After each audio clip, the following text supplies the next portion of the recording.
नमस्कार। आज हम एक ऐसे अदालती मामले पर बात कर रहे हैं जिसने हाल ही में आप कह सकते हैं काफी सुर्खियां बटोरी हैं। ये मामला जुड़ा है भारतीय क्रिकेटर मोहम्मद शमी और उनकी अलग रह रही पत्नी हसीन जहां से। जी हाँ, ये केस काफी समय से चर्चा में है। बिल्कुल। हमारे पास इंडिया टुडे का एक लेख है जिसमें कलकत्ता हाईकोर्ट के एक हालिया एकदम ताज़ा आदेश का पूरा ब्यौरा दिया गया है। ये मामला जैसा आपने कहा कई सालों से चल रहा है, लेकिन इस नए फैसले ने इसे फिर से सबके ध्यान में ला दिया है। तो चलिए देखते हैं कि इस आदेश में आखिर है क्या। सबसे बड़ी और शायद सबसे महत्वपूर्ण बात यह है कि अदालत ने शमी द्वारा हसीन जहां को दिए जाने वाले जो मासिक गुजारा भत्ता है, मेंटेनेंस जिसे कहते हैं, उसकी रकम में काफी बढ़ोतरी कर दी है। अच्छा, बढ़ोतरी हुई है? कितनी? जी, कलकत्ता हाईकोर्ट के जस्टिस अजय कुमार मुखर्जी का आदेश ये कहता है कि मोहम्मद शमी को अब हर महीने कुल मिलाकर 4 लाख रुपए का गुजारा भत्ता देना होगा। 4 लाख? ये तो काफी बड़ी रकम है। हाँ, और इसे बांटा भी गया है। इसमें से 1.5 लाख रुपए यानी 1.5 लाख हसीन जहां के व्यक्तिगत रखरखाव, उनके अपने खर्चों के लिए हैं। ओके।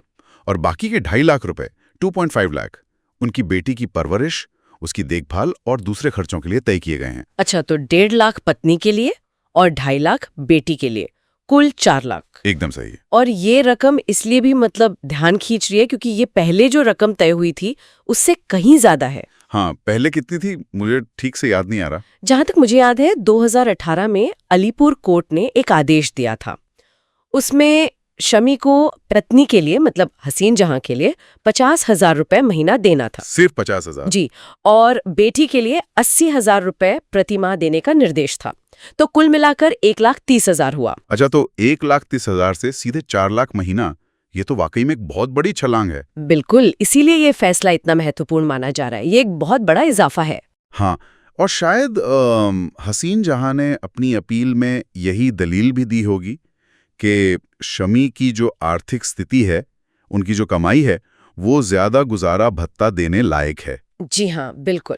लेख में इस बात का जिक्र है।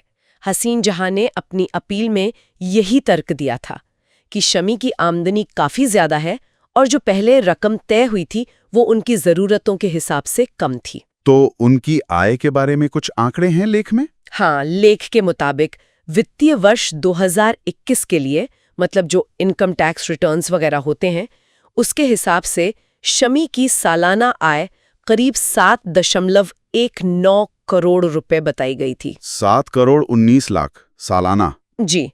अगर महीने का हिसाब लगाएं तो ये करीब 60 लाख रुपए महीना बनता है। बाप रे, 60 लाख रुपए महीना, ये तो बहुत ज्यादा है। और इसी आधार पर हसीन जहां ने दावा किया था कि उनके और बेटी के दोनों के मिलाकर जो महीने के खर्चे हैं वो 6 लाख रुपए से भी ज्यादा है। 6 लाख रुपए महीने का खर्च? जी, ऐसा उनका दावा था। और उन्होंने शुरू में जो मांग की थी वो कुल 10 लाख रुपए महीने की थी। 10 लाख? हाँ, जिसमें से 7 लाख रुपए उन्होंने अपने लिए मांगे थे और 3 लाख रुपए बेटी के लिए। अच्छा, तो मांग 10 लाख की थी और कोर्ट ने 4 लाख तय किए। जी। दिलचस्प बात यह है कि हाई कोर्ट ने इन सारी दलीलों पर, दोनों पक्षों की बातों पर गौर किया और आदेश में यह भी कहा गया कि जो निचली अदालत अलीपुर कोर्ट ने पहले कम रकम तय की थी ना, उसका आधार क्या था ये स्पष्ट नहीं था। किस बेसिस पर वो 1,30,000 तय किया गया, ये क्लियर नहीं था। ओके, तो हाई कोर्ट को पिछली कैलकुलेशन में कुछ कमी लगी, ऐसा लगता है। हाई कोर्ट ने शमी की अच्छी खासी आय को तो ध्यान में रखा ही, जो कि करीब 60 लाख महीना है। हाँ, वो तो एक बड़ा फैक्टर है। साथ ही अदालत ने इस बात को भी वजन दिया कि हसीन जहां ने दोबारा शादी नहीं की है और वो अपनी बेटी के साथ अकेली रह रही हैं, उनकी जिम्मेदारियां हैं। हाँ, ये भी एक जरूरी पहलू है। तो इन सब बातों को देखते हुए कोर्ट का ये मानना था कि ये जो नई रकम है 1.5 लाख हसीन जहां के लिए और 2.5 लाख बेटी के लिए, ये दोनों के लिए उनके शब्दों में न्याय संगत, निष्पक्ष और उचित होगी। Just fair and proper. ठीक है, तो कोर्ट ने एक बैलेंस बनाने की कोशिश की है उनकी आय और परिवार की जरूरतों के बीच। जी। और एक और बात जोड़ी गई आदेश में कि शमी अगर चाहें तो बेटी की पढ़ाई या भविष्य की दूसरी जरूरतों के लिए अपनी मर्जी से, स्वेच्छा से अतिरिक्त योगदान एक्स्ट्रा पैसे दे सकते हैं। ये 4 लाख तो देना ही है, इसके अलावा भी अगर वो चाहें तो दे सकते हैं। अच्छा, ये एक तरह से ऑप्शनल रखा गया है। हाँ, ये अनिवार्य नहीं है पर एक सुझाव जैसा है। ये सब जानने के बाद ये भी समझना जरूरी है कि ये मामला सिर्फ पैसों का नहीं है, इसकी एक पूरी पृष्ठभूमि है, एक इतिहास है। बिल्कुल। शमी और हसीन जहां, जो पहले मॉडल थी, उनकी शादी 2014 में हुई थी। जी। फिर 2015 में उनकी बेटी का जन्म हुआ, लेकिन 2018 आते आते उनके रिश्ते में काफी कड़वाहट आ गई थी। हाँ, तभी ये सारे विवाद शुरू हुए थे। सही कहा।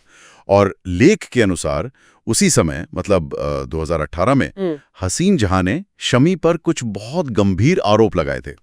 वो खबरें काफी छपी थी उस वक्त। हाँ, जैसे घरेलू हिंसा का आरोप था, दहेज उत्पीड़न का आरोप था, और यहाँ तक कि मैच फिक्सिंग जैसे संगीन आरोप भी लगाए गए थे। जी, मैच फिक्सिंग वाला आरोप काफी चौंकाने वाला था। हालांकि बाद में बीसीसीआई की जांच में उन्हें क्लीन चिट मिल गई थी शायद। हाँ, वो एक अलग पहलू है, लेकिन आरोप तो लगे थे। और हसीन जहां ने ये भी कहा था कि शमी ने घर के लिए जो आर्थिक सहायता देते थे वो बंद कर दी थी, मतलब घर खर्च देना बंद कर दिया था। ओके। और यहाँ ये साफ करना जरूरी है कि ये सारे आरोप, जैसा कि इंडिया टुडे के लेख में बताया गया है, ये हसीन जहां द्वारा लगाए गए थे। जी, ये उनका पक्ष था जो सामने आया था। बिल्कुल। अब थोड़ा हाल की घटनाओं पर आते हैं। पिछले साल 2023 में एक और चीज हुई थी। मोहम्मद शमी ने काफी लंबे समय के बाद अपनी बेटी आयरा से मुलाकात की थी। हाँ, मैंने भी वो पोस्ट देखी थी शायद। हाँ, और उसके बाद उन्होंने एक काफी भावुक इंस्टाग्राम पोस्ट शेयर किया था जो खूब वायरल भी हुआ। उसमें उन्होंने बेटी के लिए लिखा था कुछ ऐसा कि तुम्हें इतने समय बाद देखकर वक्त थम सा गया, तुम्हें शब्दों से कहीं ज्यादा प्यार करता हूं बेबो। काफी इमोशनल पोस्ट था वो। हाँ, लोगों ने काफी पसंद भी किया था उसे, लेकिन कहानी का दूसरा पहलू भी है। हाँ, वही। दूसरी तरफ, जैसा कि आनंद बाजार पत्रिका के साथ एक इंटरव्यू में हसीन जहां ने बताया, उनका नजरिया इस मुलाकात पर बिल्कुल अलग था, एकदम उलट। अच्छा, उन्होंने क्या कहा? रिपोर्ट के मुताबिक उन्होंने इस पूरी मुलाकात को एक दिखावा, एक स्टंट करार दिया। दिखावा? क्यों? उनका कहना था इंटरव्यू के अनुसार कि बेटी का पासपोर्ट रिन्यू होना था और उसके लिए शमी के हस्ताक्षर, उनके साइन चाहिए थे। बस इसीलिए ये मुलाकात हुई थी, कोई दिली इच्छा नहीं थी। और लेख में इस बात का भी जिक्र है कि हसीन जहां ने ये भी आरोप लगाया कि बेटी ने शमी से कोई गिटार और कैमरा मांगा था, लेकिन शमी ने वो खरीदने से मना कर दिया। और उन्होंने ये भी कहा कि शमी बेटी के बारे में कोई पूछताछ नहीं करते, उसकी खैर खबर नहीं लेते। उनके शब्द थे, वह सिर्फ दिखावा कर रहा है, वो अपनी बेटी के बारे में कभी पूछताछ नहीं करता। ये तो बिल्कुल अलग तस्वीर पेश करता है उस इंस्टाग्राम पोस्ट से। जी, तो जाहिर है ये हसीन जहां का पक्ष है, जैसा कि उस इंटरव्यू में सामने आया। दोनों तरफ की बातें बिल्कुल अलग हैं। बिल्कुल। तो ये सारे तथ्य, ये पूरी कहानी हमें कहाँ ले जाती है? मतलब इस सब का निचोड़ क्या है? देखिए, ये मामला साफ तौर से दिखाता है कि एक हाई प्रोफाइल एथलीट, एक जाने माने क्रिकेटर से जुड़े मामले में अदालत ने उनकी आय और पारिवारिक परिस्थितियों को देखते हुए एक बहुत महत्वपूर्ण वित्तीय फैसला सुनाया है। जी, मेंटेनेंस के मामलों में आय एक बहुत बड़ा फैक्टर होती है। हाँ, और ये मामला ऐसे कानूनी विवादों की जो जटिलता होती है, जो कॉम्प्लेक्सिटी होती है, उसको भी सामने लाता है, जहां व्यक्तिगत रिश्ते, भावनाएं, आरोप प्रत्यारोप और साथ ही वित्तीय जिम्मेदारियां, सब कुछ अदालत के सामने होता है। बिल्कुल।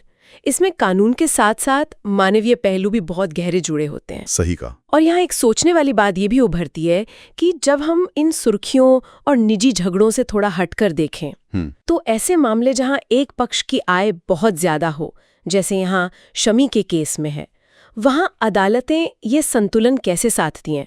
मतलब वित्तीय क्षमता जो कि बहुत ज्यादा है और पारिवारिक जिम्मेदारी जो कि निभानी है, इसके बीच में वो सही बैलेंस कैसे बनता है? हाँ, ये एक बड़ा सवाल है, खासकर जब दोनों पक्षों के दावे और जरूरतें इतनी अलग अलग हों। जैसे यहाँ एक तरफ 10 लाख की मांग थी, दूसरी तरफ पहले सिर्फ 1.3 लाख दिए जा रहे थे।